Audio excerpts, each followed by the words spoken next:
We have all been to weddings when we were kids. It was weird, not gonna lie. And I don't know why, but I always connect weddings as a child with running around. Maybe that's just me.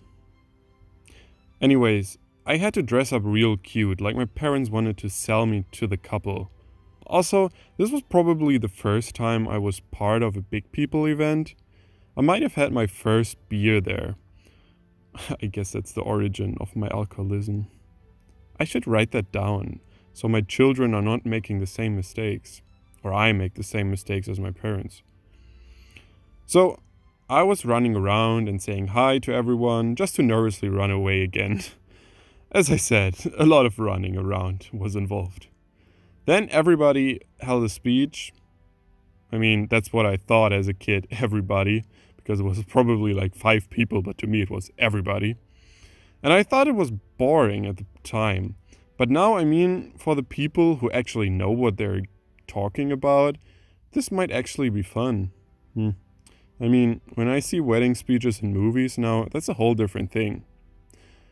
Whatever, bored Luke was just waiting for the food. Once the food was delivered, it was eaten as fast as I had to go to the toilet. Once I came out of the toilet, people were on the... What is this? On the dance floor? Yeah! I liked music, but I also liked when my dad played peekaboo with me. So why are these big people enjoying music as well? I ran up to the dance floor and I had no idea what dancing was. So I just did some moves I thought were cool. I don't remember them, but if I would see a child do them now, I would be like, "Oh, that's so cute." Man, I want to go to a wedding with my friends, but they're all too young to marry. Anyways, me dancing, everybody dancing. But why are we dancing? Right, because the bridal couple made a difficult decision. DJ or band. In case you're still arguing about it, I'm not going to. How I Met Your Mother did a whole episode about this. I actually would go with a band. Even though I'm a DJ. Yeah, no cap.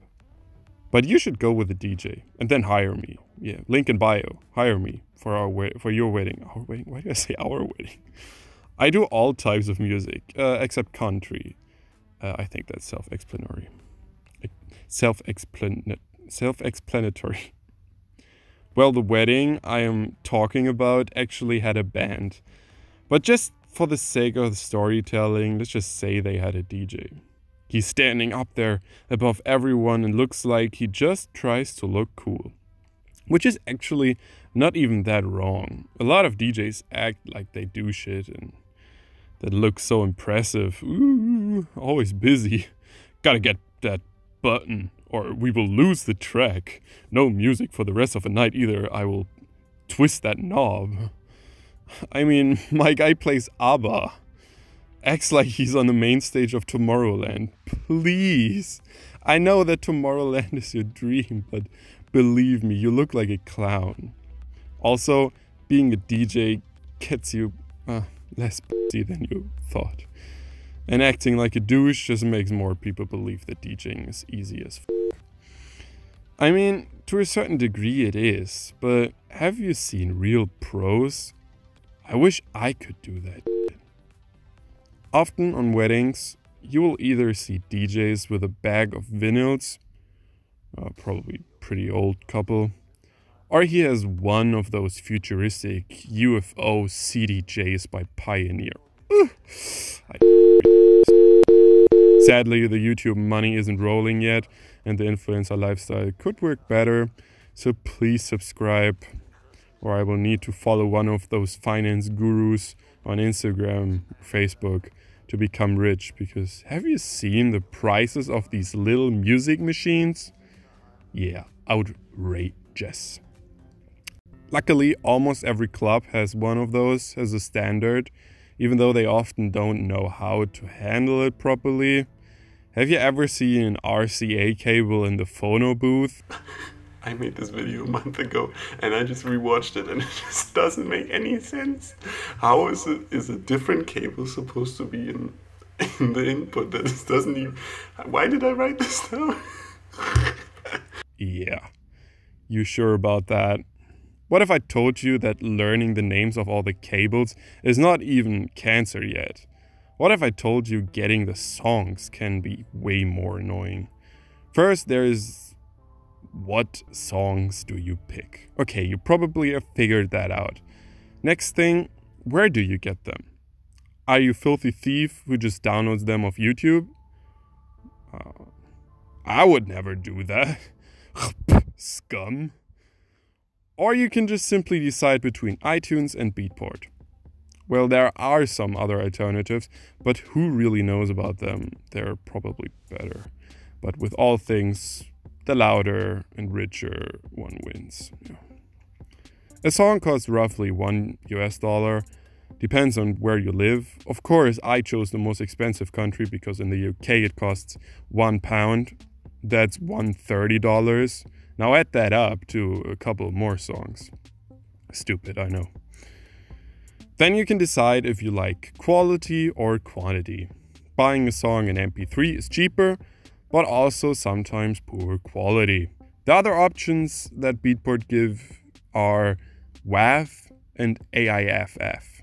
Both sound the same, more or less. AIFF is just Apple stuff. I mean, you can still play it on Microsoft stuff, but yeah, don't fuck with that. Now we come to the big problem, Apple. This little piece of Apple. Yeah, here for some reason I'm just talking shit about Apple. Like, what is this video? Why did I write this video with such anger? Well, anyways. Having the right songs and the right formats, let's just get this into Rekordbox.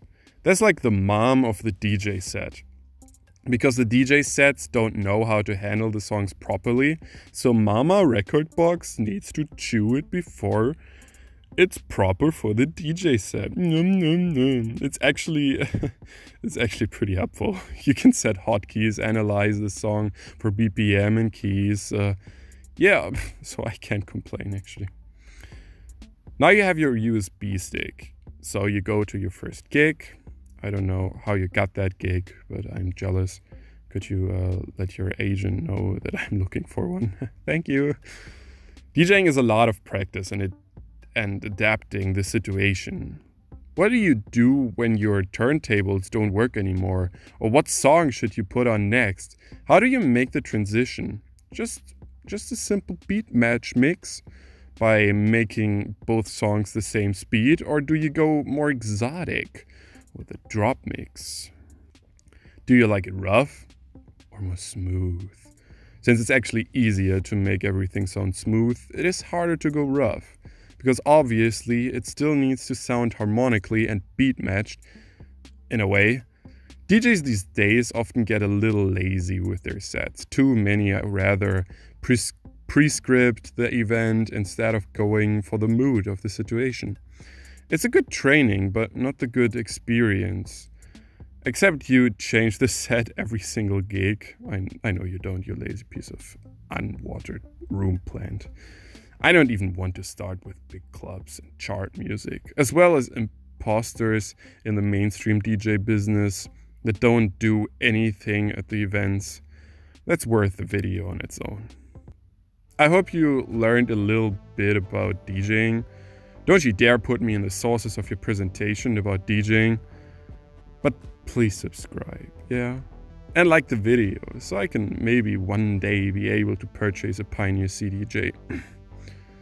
I hope I will see you around, either on the Spotify or a gig maybe. Whatever, bye bye.